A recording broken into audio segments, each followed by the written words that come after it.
या सृष्टिः स्रष्टुराद्या वहति विधिहुतं या हविर्या च होत्री ये द्वे कालं विधत्तः श्रुतिविषयगुणा या स्थिता व्याप्य विश्वम् यामाहुः सर्वबीज प्रकृतिरिति यया प्राणिनः प्राणवन्तः प्रत्यक्षाभिः प्रपन्नस्तनुभिरवतु वस्ताभिरष्टाभिरीशः। महाकवि कालिदास प्रणीतम अभिज्ञान शाकुंतलम एकम सर्वश्रेष्ठम नाटकम वर्तते। अस्य नाटकस्य अस्यां कक्षायां भवतां सर्वेषां हार्दम् अभिनन्दनं स्वागतम्। इदानीम् अभिज्ञान शाकुंतलस्य चतुर्थाङ्कस्य अध्ययनं वयं कुर्मः। इतः पूर्वमपि वयं चतुर्थाङ्कस्य कञ्चित् अंशं वयं पठितवन्तः। अद्य महर्षि कण्वस्य शकुंतलायै आशीर्वादः। महर्षि कण्व जो है वो शकुंतला के लिए विदाई का समय हो रहा है। पिछली कक्षा में देखा बहुत सारी तापसी वृद्धाएं थी, उन्होंने आशीर्वाद दिया।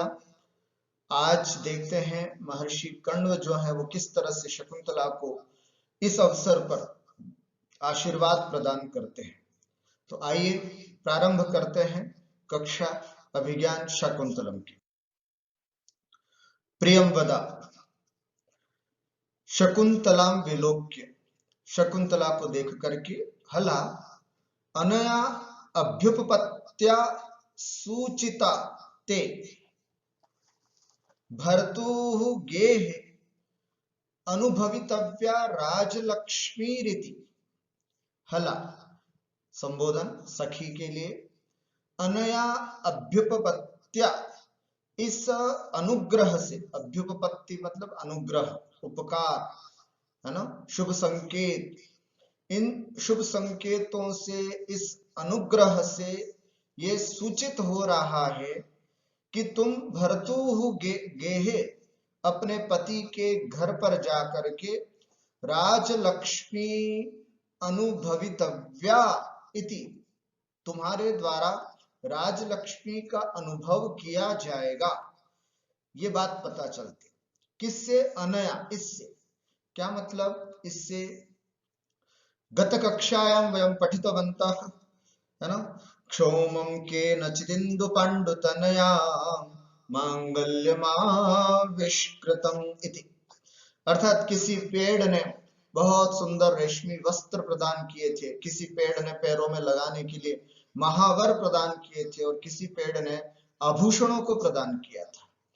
इन सब चीजों को देख करके प्रियंवदा जो है वह शकुंतला की ओर देखती हुई कहती है कि अरे शकुंतला, इन सब से ये सूचित हो रहा है कि तुम आगे जाकर के राजा के घर में राजलक्ष्मी की तरह रहोगी, अर्थात तुम्हें अत्यंत सम्मान के साथ वहां पर रखा जाएगा, ऐसा प्रतीत होता है।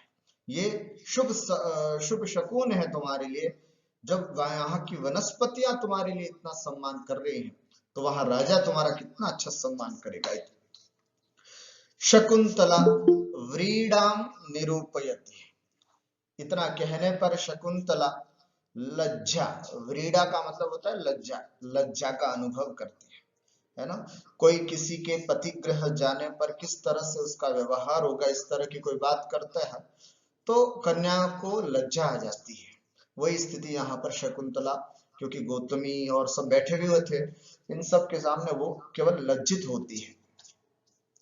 प्रथम, अभी वो दोनों ऋषि कुमार खड़े हुए थे जो ये वनस्पतियों से ओढ़नी, महावर, आभूषण आदि लेकर के आए हुए थे। उसमें से पहला जो ऋषि कुमार है वो कहता है, गौतम एहि एहि अभिषेकोत्तीर्णाय काश्यपाय वनस्पति सेवां निवेदयावः। अरे गौतम आओ, अभिषेकोत्तीर्णाय काश्यपाय, अभिषेक आदि करके आए हुए या फिर स्नान आदि करके लौट करके आए हुए महर्षि कण्व के लिए वनस्पति सेवाम, ये वनस्पतियों के द्वारा जो सेवा की गई है कि किसी वनस्पति ने आभूषण प्रदान किए, किसी ने महावर आदि, ये जो वनस्पति के द्वारा की गई सेवा है, इस सेवा को निवेदया वह उनके सामने प्रकट करते हैं, उनको बताते हैं कि देखो आज हमारे साथ कितना अच्छा हुआ। यहाँ एक बात और ध्यान देने की है कि प्रथम जो है वो द्वितीय को कह रहा है, इसका मतलब द्वितीय का नाम क्या है, नारद, और प्रथम गौतम, और प्रथम का नाम जो था वो नारद है। एक बार परीक्षा में पूछा गया था कि ऋषि कुमारों का नाम क्या था जो वस्त्र आदि लेकर के आए थे, तो आपको ध्यान में रखना है, एक का नाम नारद जो पिछली बार पाठ में अपन ने पढ़ा था, गौतमी ने संबोधन करके बोला था कि नारद इति, और दूसरे का नाम गौतम है जो यहाँ संबोधन से पता चलता है। द्वितीय तथा, बिल्कुल सही कह रहे हैं, गुरुजी स्नान करके लौट करके आ गए होंगे, हम ये पूरी घटनाक्रम जो है वो गुरुजी को बताते हैं। इति निष्क्रांतो, ऐसा कह करके वे दोनों वहां से निकल जाते हैं, मंच से हट जाते हैं। सख्यो अय, अब दोनों सखियां इतने सुंदर सुंदर आभूषण, इतने सुंदर सुंदर वस्त्रों को देख करके क्या आश्चर्यचकित होती हैं और क्या बोलती है शकुंतला को, अय अनुपयुक्त भूषणोयम जनः, अयम जनः अनुपयुक्त भूषणः, अरे हम लोगों ने तो कभी इस तरह के आभूषण देखे ही नहीं, कभी जीवन में पहने ही नहीं, तो हम तुमको कैसे पहनाएं, हम तुमको कैसे श्रृंगार करें, ऐसी विडंबना उनके सामने आ गई। क्योंकि तापसी कन्याएं थी बेचारी, कभी जानती नहीं थी कि किस तरह के आभूषण होते हैं और कहाँ पहनाए जाते हैं, इसलिए कहती हैं दोनों सखियां अनुपयुक्त भूषण, है ना, अर्थात इस भूषणों का उपयोग हमने कभी जीवन में किया नहीं है, अयम जना, हम लोगों ने। लेकिन हाँ, चित्रकर्म परिचयेन अंगेषु ते आभरण विनियोगम कुर्वः, लेकिन हाँ, चित्रकर्म परिचयेन, हम चित्रों में देखा जरूर करते हैं कि देखो ये किसी नायिका का चित्र बना हुआ, इसने यहाँ पर ये पहन रखा है, यहाँ पर ये पहन रखा है, तो हाँ थोड़ा सा आइडिया हम लोगों को जरूर है कि कौन सी चीज कहाँ पहनी जाती है, हमें वैसे तो नहीं मालूम, लेकिन ये कुछ आइडिया जरूर है। चित्रकर्म परिचय, चित्रकर्म आदि के, या कभी चित्र बनाते हैं या कभी बना हुआ चित्र देखते हैं, तो उससे थोड़ा यह परिचय है कि कौन से अंग में आभरण का कैसे विनियोग करना है, कैसे उसको पहनाना है, इस तरह का हम जानते हैं। शकुंतला कहती, जाने वाम नैपुण्यम, तुम दोनों की निपुणता को मैं जानती हूँ, तुम बहुत इंटेलिजेंट हो, मुझे मालूम है तुम बहुत अच्छी तरह, केवल एक बार कहीं देख लिया होगा चित्र, उसके ध्यान में करके तुम आज अच्छे से आभूषण मुझे पहना दोगी, मैं जानता हूँ। वाम नैपुण्यम, तुम दोनों के नैपुण्य को मैं जानती हूँ। उभे नाट्येन अलंकुरुतः, दोनों ही अभिनय पूर्वक उसका अलंकार कर रही हैं, मंच पर दिखाई दे रहा है कि वे दोनों सखियां जो हैं वो शकुंतला को अलंकृत कर रही हैं। ततः प्रविशति स्नानोत्तीर्णः काश्यपः, और इस दिन में मंच पर स्नान आदि से निवृत्त हो करके महर्षि काश्यप जो हैं वो वहां पहुंच जाते हैं, और वहां पहुंचने के बाद एक बहुत सुंदर और महत्वपूर्ण श्लोक उनके द्वारा कहा जाता है। ये वो श्लोक है जो श्लोक चतुष्टय में कहा जाता है।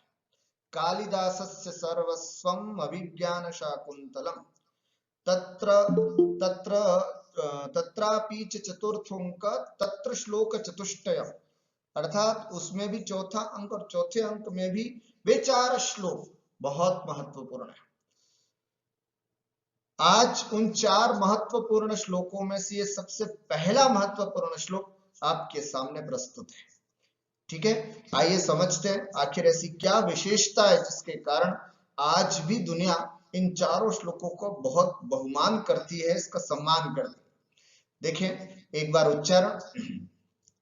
यास्य त्यज्य शकुन्तलेति हृदयम् संस्पृष्टमुत्कण्ठया कंठस्तंभितबाष्पवृत्तिकलुष चिंता जडं दर्शनम् वैक्लव्यं ममतावदितृषमिदं स्नेहादरण्यौकसः पीड्यन्ते ग्रहिणः कथं नु तनया विश्लेषदुःखैर्नवैः। वाह, फिर से देखिएगा। यास्यत्यद्य शकुन्तलेति हृदयम् संस्पृष्टमुत्कण्ठया कंठस्तंभितबाष्पवृत्तिकलुष चिंता जडं दर्शनम् वैक्लव्यं ममतावदितृषमिदं स्नेहादरण्यौकसः पीड्यन्ते ग्रहिणः कथं नु तनया विश्लेष दुःखैर्नवैः।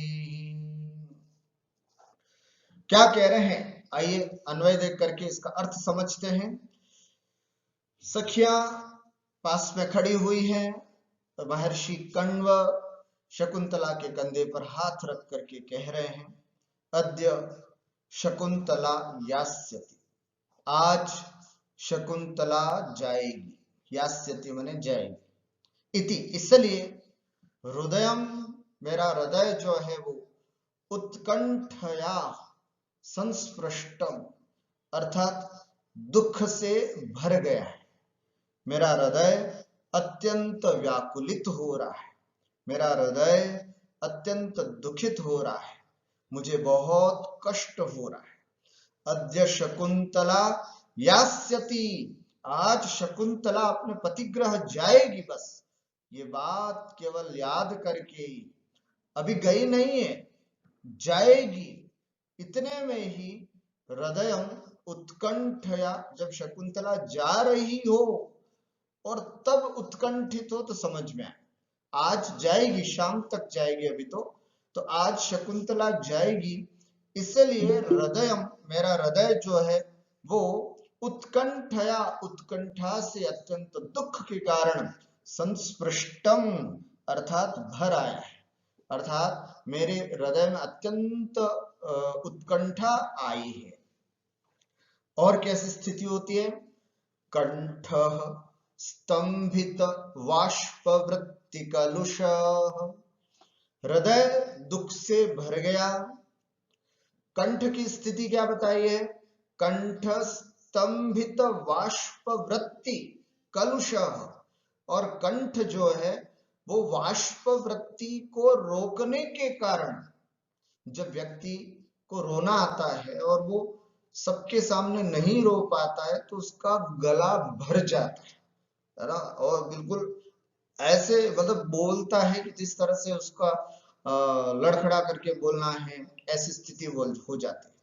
तो कंठ जो है, क्योंकि आंसू या तो आंखों के मार्ग से निकल जाए तो ठीक है, अगर नहीं निकल पाए और आदमी दुखी के दुखी होकर के, कोई भी व्यक्ति अंदर के अंदर ही अपने गम को छिपा रखता है तो उसका कंठ भर आता है। कहते हैं ना, बस आंखों से आंसू नहीं निकले उनके, बाकी तो बिल्कुल गदगद स्वरों से वो बोल रहे थे ऋषि। तो कंठ, उनका जो कंठ है वो स्तंभित माने रोकना, वाष्पवृत्ति माने आंसुओं की वृत्ति को, आंसुओं की वृत्ति को रोकने के कारण कंठ जो है वो कलुष हो चुका था, है ना, अर्थात कंठ में गदगदपना आ गया, है ना, कंठ में अत्यंत स्नेह उमड़ करके आया है, इस कारण से वे कुछ भी न कह पा रहे थे और न ही कुछ बोल पा रहे थे, इस तरह से।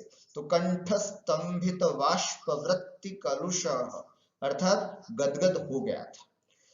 बात आती है आंखों की, तो आंखें कैसी हो रही थी महर्षि कण्व की, दर्शनम चिंता जड़म, और जो आंखें हैं वो चिंता जड़म, चिंता की वजह से बिल्कुल जड़ हो चुकी थी, है ना। जब व्यक्ति बहुत चिंतित होता है तो जड़ हो जाती। जड़ होने का मतलब क्या, आंखों में चेतन होता है ना तो पता चलता है, कुछ अच्छी चीज दिखती है तो खुश होता है, कुछ बुरी चीज होती है तो मायूस होता है। इस तरह से हर्ष और विषाद के जो भाव हैं वो आंखों के माध्यम से चेहरे पर आ जाया करते हैं। किंतु जब आंखें जड़ हो जाती हैं, आंखें कुछ भी ग्रहण नहीं कर रही होती हैं, तो चेहरा बिल्कुल सौम्य हो जाता है, किसी भी तरह का कोई जेस्चर में चेंजेस नहीं आता है। इसलिए क्योंकि चिंता के कारण आंखें जो हैं जड़ हो जाती हैं। महर्षि कण्व की स्थिति ऐसी हुई, सुबह से, है ना, उनकी स्थिति ऐसी हो रही थी कि वो आज शकुंतला जाएगी, आज शकुंतला जाएगी। इसलिए उनकी आंखें जो है वो चिंता से अत्यंत जड़ता को प्राप्त हो गई, चेतनत्व से त्याग करके जड़ रूप को प्राप्त हो गई। देखो तीन चीजें बताई, हृदय भर आया है दुख से, आंखों में मतलब कंठ जो है वो आंसुओं को रोकने के कारण गला भर आया है, और आंखें भी जो हैं वो चिंता के कारण जड़ता को प्राप्त हो गई है। और विचार करते हैं यहाँ पर महर्षि कण्व और संदेश देते हैं पूरी दुनिया को, क्या, अरण्यौकसः मम, अरण्यौकसः, अरण्य में वास करने वाले, जंगल में निवास करने वाले, मम तावत् स्नेहात् ईदृशम इदम वैक्लव्यम, है ना, मम मेरी, स्नेहात् पुत्री के प्रति स्नेह होने के कारण, ईदृशम ऐसा, इदम वैक्लव्यम इस तरह की मेरी ऐसी विकलता, अर्थात इस प्रकार का मुझे दुख हो रहा है।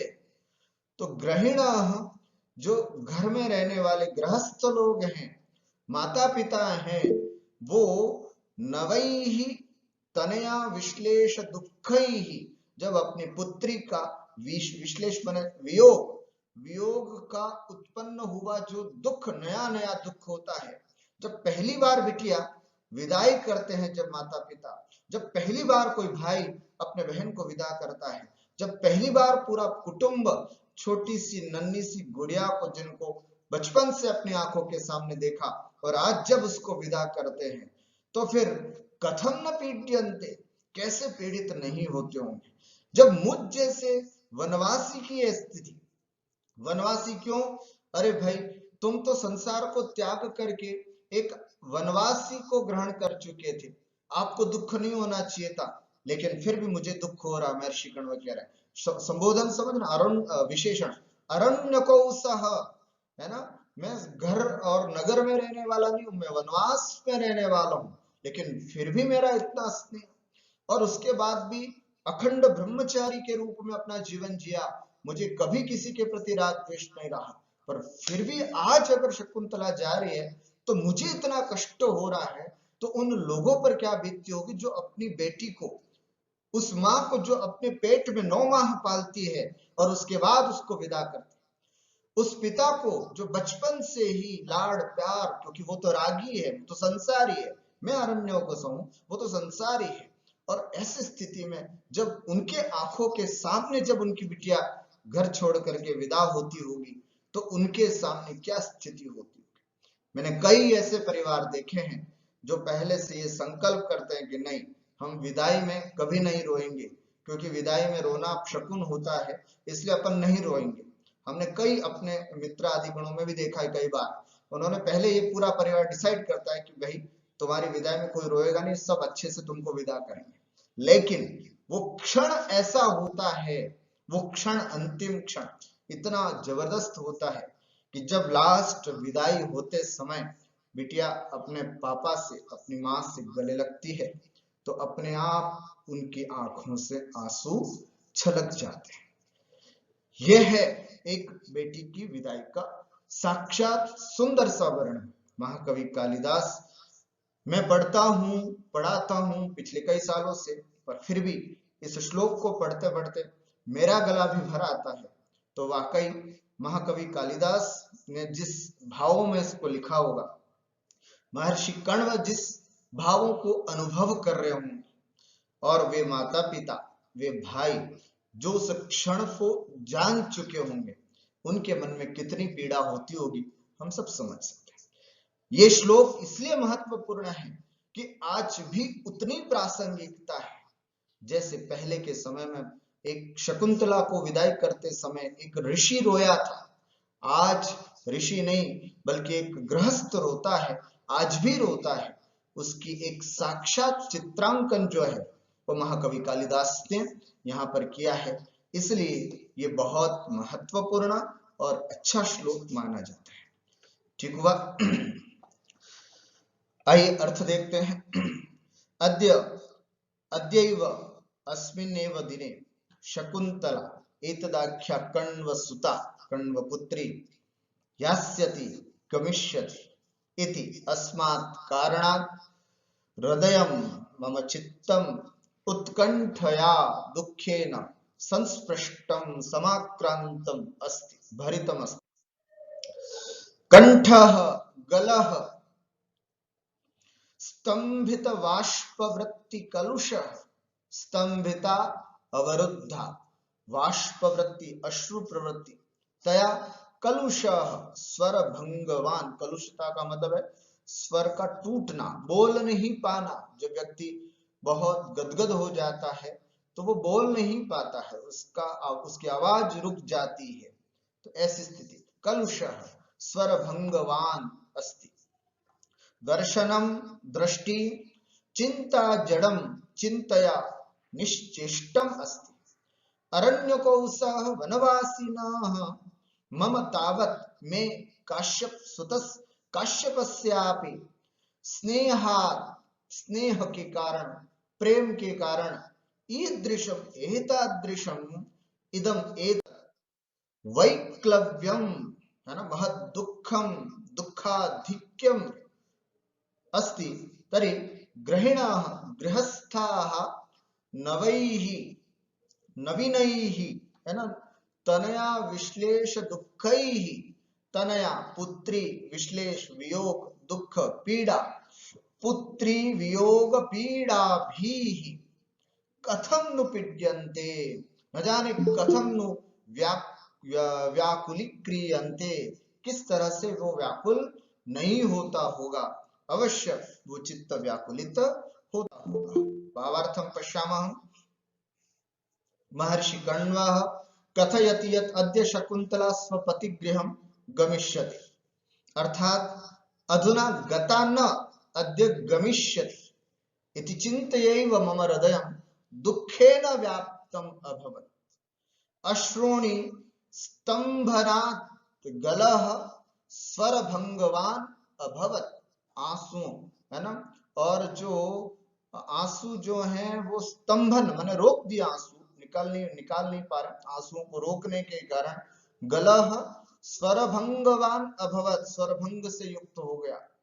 मम दृष्टि शकुंतला विषयक चिंतया स्थगितम इव प्रतिभाति, मेरी दृष्टि शकुंतला के विषय में चिंता, अरे बेटी जा रही है, पता नहीं घर कैसा मिलेगा, उसको उतना सुकून मिलेगा या नहीं। यहाँ रोज लेट उठने वाली बेटी कल से जल्दी उठने लगेगी। यहाँ सबके साथ भोजन करने वाली बेटी, या सबसे पहले माँ के पास जाकर के भोजन मांगने वाली बेटी, कल ससुराल में जाएगी तो सबसे लास्ट में भोजन करेगी। यहाँ सबसे पहले सो जाने वाली बेटी पापा के गोद में सो गई, कभी पापा के पास सो गई, मम्मा के पास सो गई, कल घर में सबको सुलाने के बाद घर बंद करके सोगी। कितना उसके अंदर परिवर्तन आ जाएगा। बस इसी तरह का चिंतन, चिंता, है ना, ऐसी चिंताओं को करते करते स्थगितम एव भ्राति प्रतिभाति, आंखें बिल्कुल स्थगित हो गई। यदि मातृशस्य आश्रमवासिना बाल ब्रह्मचारिणा, है ना, मैं आश्रमवासी हूँ, अरे मैं तो बाल ब्रह्मचारी हूँ, मुझे क्या मतलब किसी बच्ची से, और क्या है, पर पता नहीं एक अच्छा अटैचमेंट होता है बेटी से, है ना। तो बाल ब्रह्मचारिण केवलम पालन करतु, उसको अपने मैंने पैदा नहीं किया लेकिन केवल मैं पालन करता हूँ। यदि एतादृशी दुःखमयावस्था अभवत् तर्हि सह जन्मदाता पालन करता पोषण करता संसारी पिता भवति तस्य दशा कीदृशी भविष्यति। जब मुझ आश्रमवासी और बाल ब्रह्मचारी जिसने केवल पालन किया है उसकी ऐसी दुख से अवस्था हो रही है, तो उस पिता की जो जन्म देता है, उस पिता की जो बचपन से उसको पालता है, उस पिता की जो उसको पोषण करता है, जो संसारी है, ऐसे पिता की क्या दशा होती होगी।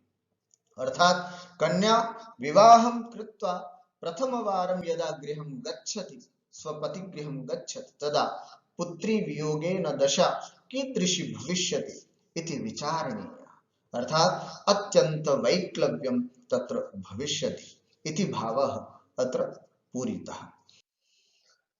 छन्दः अत्र शार्दूल विक्रीडितं, है ना, यस्य लक्षणमस्ति सूर्याश्वैर्यदिमः सजौ सततगाव शार्दूल विक्रीडितम् इति। अलंकारः अत्र वैक्लव्यम प्रति उत्कंठा कारणम, मुझे जो विकलता हो रही है, अत्यंत दुख हो रहा है, उसके पीछे उत्कंठा है, वो कारण है। इसलिए काव्यलिंगालंकारः कंठ कलुषत्वाद्यनेक कारणानाम एकत्र समावेशात्। आज शकुंतला जा रही है तो इस बात को सुनने मात्र से मेरे हृदय भर आया है, मेरी आंखें जड़ हो गई हैं और मेरा गला भी रुंध गया है, इत्यादि अनेक कारणों का यहाँ समावेश करने के कारण समुच्चय अलंकार है। उत्तरार्धे अर्थापत्ति, है ना, अर्थापत्ति इसलिए कि जब मेरी ऐसी स्थिति हो रही है तो उन गृहस्थों को पीड़ा नहीं होती होगी क्या? अर्थात जरूर होती। जहां इस तरह से बोला जाता है अर्थात, वह अर्थापत्ति अलंकार होता है। ग्रस्थापेक्षया कण्वस्य दुखम अधिकम, कहीं कहीं गृहस्थ की अपेक्षा से यहाँ अत्यंत ज्यादा दुखी दिखाए जा रहे हैं कण्व, अतः व्यतिरेकालंकारोप्यत्र अस्ति केचन वदन्ति। अस्तु अग्रे चलाम। इति परिक्रामति, महर्षि कण्व स्नान करके आते ही उनको जिसे पता चला, सुबह से मन ही नहीं लग रहा था उनका, और जो दुख था वो उन्होंने सबके सामने यहाँ पर प्रस्तुत किया। इति परिक्रामति, और इधर घूमते हैं थोड़ा सा। सख्यो, दोनों सखियां, हल शकुंतले अवसित मंडनासी, है ना, तुम्हारा मंडन पूरा हो चुका, अवसित माने कंप्लीट हो चुका, अवसित मंडनासी, तुम्हारा मंडन पूरा कर लिया गया है, तुम्हें आभूषण आदि पूरे पहना दिए गए। परिधत्स्व सांप्रतम क्षौम युगलम, अब तुम अपने वस्त्र धारण कर लो, अर्थात सामान्य वस्त्र जो पहन करके बैठे थे अब परिवर्तन कर लो और अच्छे वस्त्र पहन करके आ जाओ। क्षौम युगल, जो रेशमी वस्त्र इंदु पांडु की तरह थे, श्वेत कलर के थे, जो शादी का जोड़ा तुम्हें वनस्पतियों ने प्रदान किया था, जाओ और अब उसको धारण करके आओ। ऐसा दोनों सखियां उनको कहती है। गौतमी जाते, अरे बेटी, एष ते आनंद परिवाहिणा चक्षुषा परिष्वजमान इव गुरुर उपस्थितः आचारम तावत प्रतिपद्यस्व।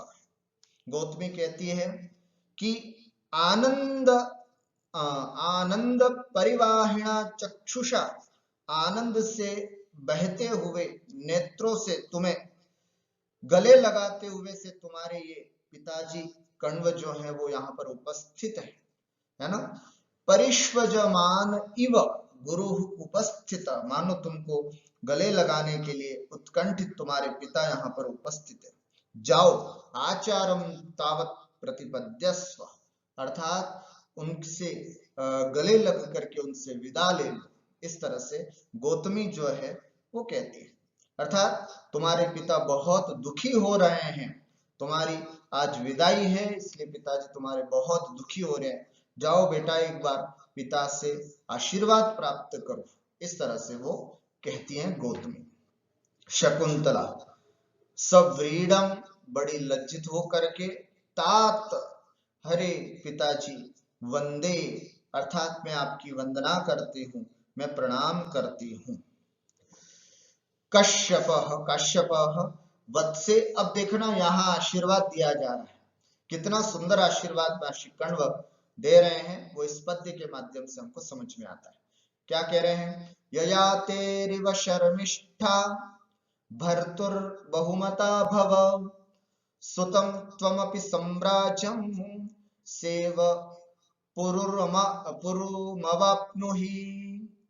ययातेरिव शर्मिष्ठा भर्तुर्बहुमता भव सुतं त्वमपि सम्राजं सेव पूरुमवाप्नुहि इति।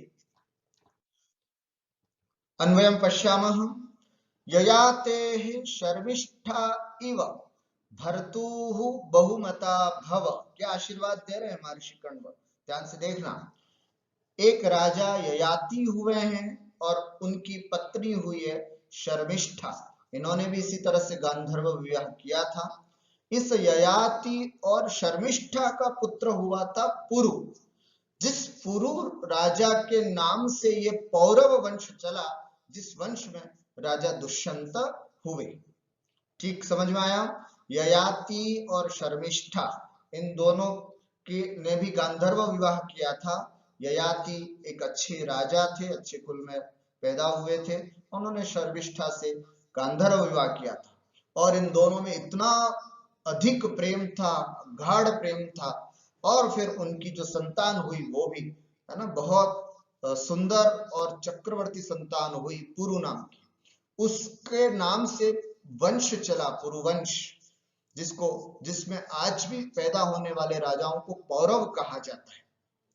तो इसकी तरह बनो, ऐसा यहाँ पर आशीर्वाद दे रहे हैं। देखिएगा, ययाते शर्मिष्ठा इव, जैसे ययाति राजा की शर्मिष्ठा बहुत प्रिय थी, इसी तरह तुम भी, उपमा अलंकार देखो यहाँ पर, इसी तरह तुम भी भर्तुः बहुमता भव, तुम भी अपने स्वामी के लिए बहुत सम्माननीय बनो।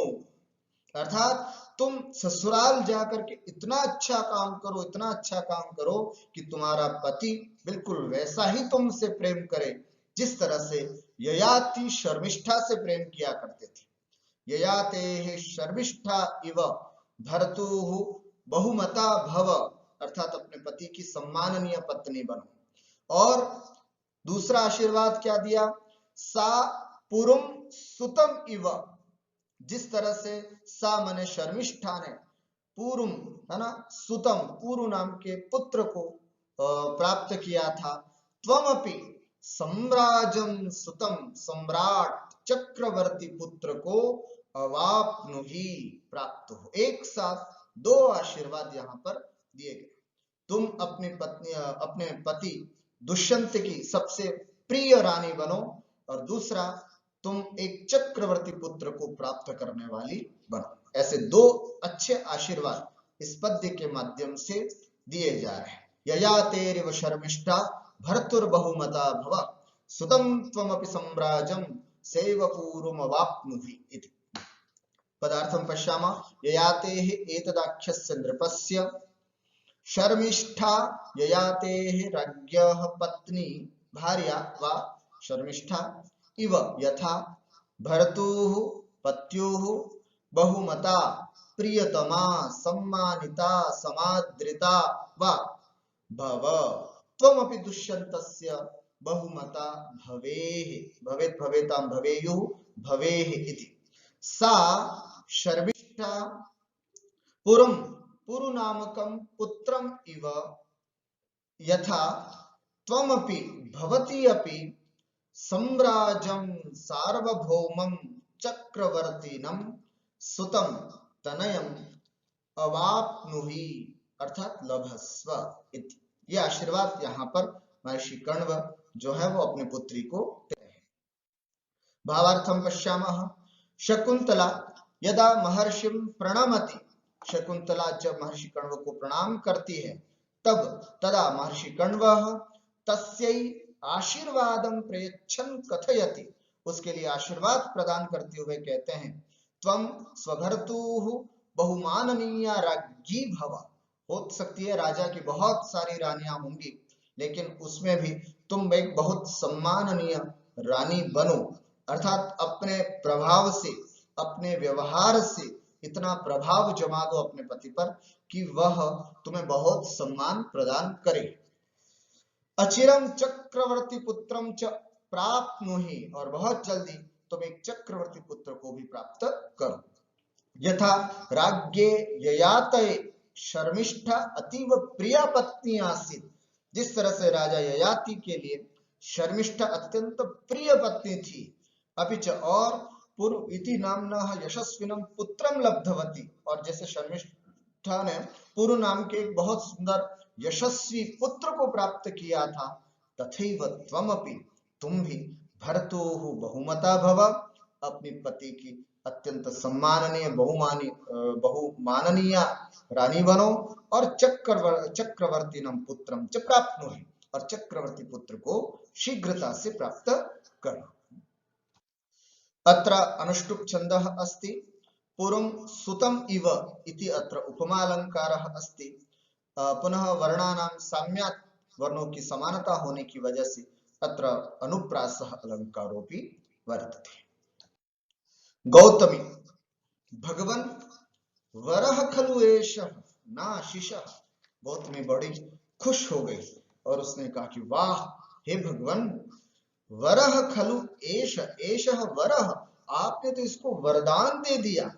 आपसे तो आशीर्वाद मांगा था, आपने तो वरदान ही दे दिया कि जाओ तुम अपनी पति की प्रियतमा बनो और एक यशस्वी पुत्र को प्राप्त करो। ऐसा तुमने आशीर्वाद नहीं, आपने तो उसको वरदान ही दे दिए। बहुत बड़ी बात है, मतलब आपके मुख से निकली हुई कोई भी बात अन्यथा नहीं हो सकती है, तो आपने इतनी सुंदर बात कही है, ऐसा लगता है मानो आपने तो वरदान ही दे दिया। काश्यप, वत्से इतः सद्यो हुताग्नि प्रदक्षिणी कुरुष्व, प्रदक्षिणी कुरुष्व। हे बेटी, है ना, इधर अभी जिसमें हवन किया गया है, सद्य अभी तत्काल, हुताग्नि जहां पर बहुत सारी हव्य सामग्रियों को आहूत किया गया है, ऐसी अग्नि की प्रदक्षिणी कुरुष्व, है ना, प्रदक्षिणा परिक्रमा लगा करके जाओ, है ना। तुम जाओगी तो उसके पहले ये अभी अभी हमने हवन किया है, अग्नि जल ही रही है, तो इसकी अच्छे से प्रदक्षिणा करो, यज्ञ की प्रदक्षिणा करके और फिर जाना, अच्छा होता है। इस तरह से सर्वे परिक्रामंती, सभी लोग परिक्रमित होते हैं, है ना, घूमते हैं। काश्यपः ऋक् छंदसा शास्ते, है ना, एक वैदिक छंद के माध्यम से यहाँ पर उसकी अनुशंसा करते हैं, है ना, और यहाँ पर उसको आशीर्वाद प्रदान करते हैं। ऋक् छंदसा अर्थात कोई ऋग्वेदिक छंद है, ऋग्वेद में बना हुआ छंद है, कई प्रकार के छंद होते हैं, त्रिष्टुपादि, उस छंद में यहाँ पर उसको आशीर्वाद देते हुए कहते हैं, वत्से अमी वेदिम परितः क्लिप्तधिष्णयाः समिद्वन्तः प्रान्तसंस्तीर्णदर्भाः अपग्नन्तो दुरितं हव्यगन्धैर्वैतानास्त्वं वन्नयः पावयन्तु इति। ये वैदिक छंद है, आप लोगों को लौकिक छंद पढ़ाए हैं, वैदिक छंद प्रायः नहीं चलते हैं, इसलिए अपन इसको पढ़ते भी नहीं है, पढ़ाते भी नहीं है, लेकिन इसको त्रिष्टुप छंद कहते हैं, जिसको आज हम उपजाति भी कह सकते हैं। अमी वेदिम परितः क्लिप्तधिष्णयाः समिद्वन्तः प्रान्त संस्तीर्णदर्भाः अपग्नन्तो दुरितं हव्यगन्धैर्वैतानास्त्वं वन्नयः पावयन्तु। अन्वयं पश्यावः। अमी वैतानाः वन्नयः त्वां पावयन्तु। अमी, ये वैतानाः, यज्ञ से संबंधित, यज्ञ से निकलने वाली, वन्नयः अग्नियां जो हैं, वो त्वां तुमको, पावयन्तु पवित्र करें। ये अग्नियां, यज्ञ के संबंधित अग्नियां जो हैं, वे तुमको पवित्र करें। इस तरह से वे प्रदक्षिणा लगा रही थी और उन्होंने ये ऋग्वेदिक छंद बोल करके उसको आशीर्वाद प्रदान किया। कैसी है ये अग्नि? अग्नि शब्द के बारे में आप लोग ध्यान से सुने।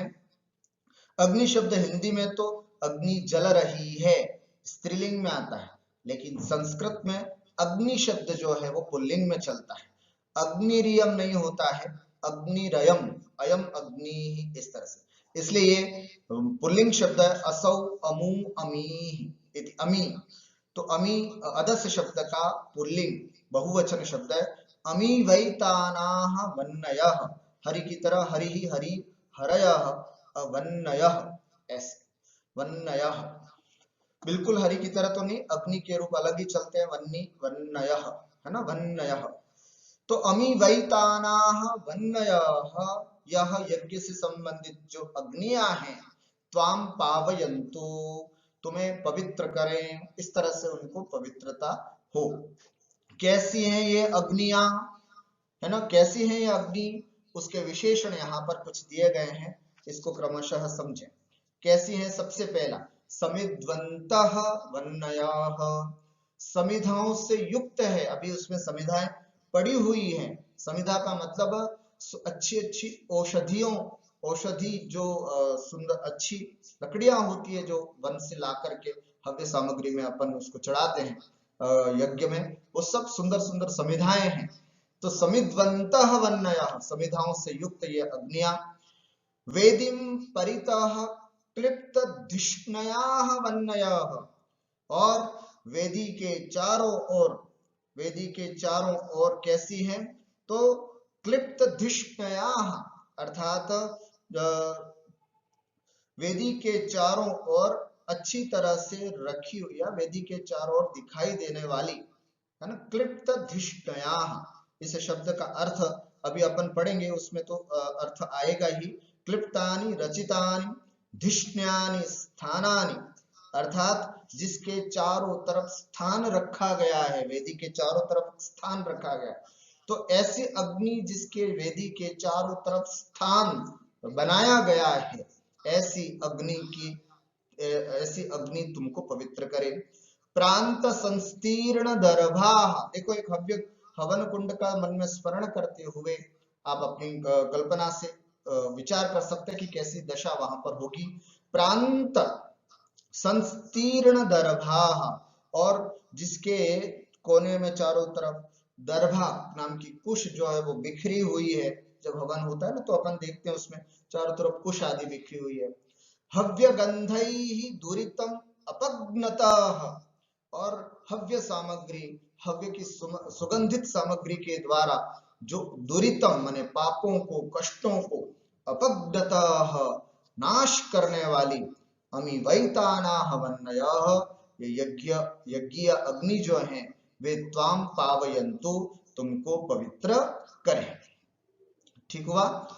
पदार्थ, समिध्वन्तः समिधाभिः युक्ताः वैदिं वैदिकां यज्ञार्थं परिष्कृतां भूमिं परितः सर्वतः क्लिप्तधिष्णयाः क्लिप्तं निर्मितं धिष्णयं स्थानं येषां तादृशं क्लिप्त स्थान, अर्थात एक स्थान बनाया गया जिसके चारों तरफ, जिससे आराम से कोई प्रदक्षिणा कर सके।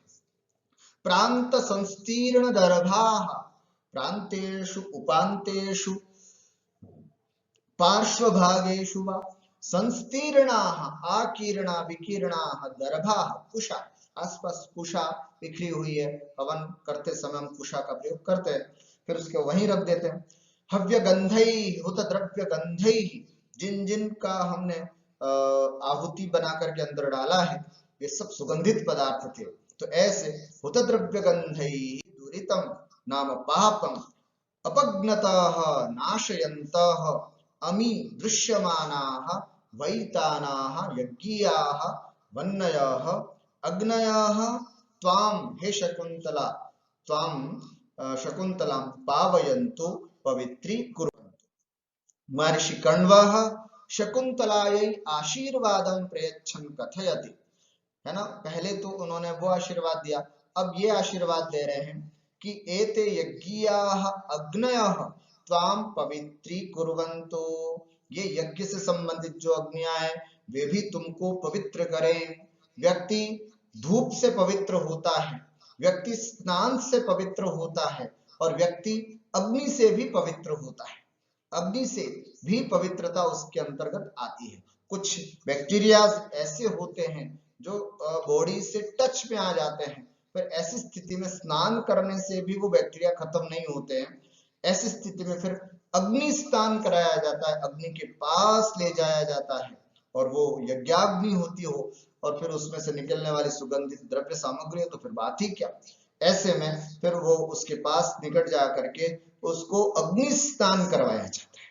तो वही बात यहाँ पर बताई जा रही है, इससे उसकी पवित्रता होती है।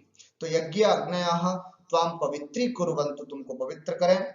अग्नि नाम वैशिष्ट्यम प्रतिपादयन् महर्षि कण्वः वदति, अग्नि का वैशिष्ट्य प्रतिपादित करते हुए महर्षि कण्व कहते हैं कि ये अग्नयः समिध्वन्तः सन्ति, जाओ उस अग्नि के पास जो समिधाओं से युक्त है। ये वेदीं परितः प्रतिष्ठापिताः सन्ति, जो वेदी के चारों तरफ स्थान जिसके लिए कल्पित किया गया है। येषां पार्श्वभागेषु विकीर्णाः कुशाः सन्ति, और जिसके आज अगल बगल में कुशाएं जो है वो फैली हुई हैं। ये अग्नयः हवनीय पदार्थानां सुगंधैः पापम नाशयन्ति, और मैं उस अग्नि के लिए आशीर्वाद पवित्र करने की भावना करता हूँ जो अग्नियां हवनीय पदार्थानां, हवनीय हवन करने योग्य पदार्थों की सुगंध से पापम नाशयन्ति, पापों का नाश करते हैं। ते अग्नयः हे शकुंतले त्वां पावयन्तु, ऐसी अग्नियां तुमको पवित्र इति भावः। अत्र वैदिक उपजाति छन्दः अस्ति, साभिप्राय विशेषाणां प्रयोगात् परिकरालंकारः अस्ति।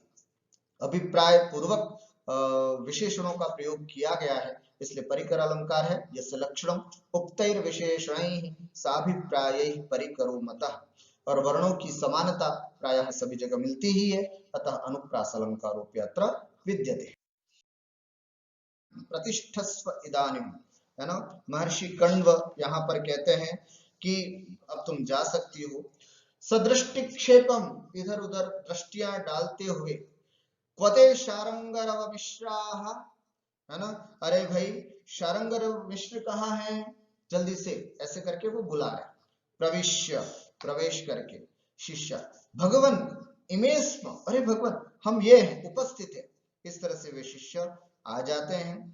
काश्यप भगिन्यास्ते मार्गम आदेशय, जाओ और अपनी बहन के लिए रास्ता बताओ, अर्थात इसको आगे ले करके जाओ।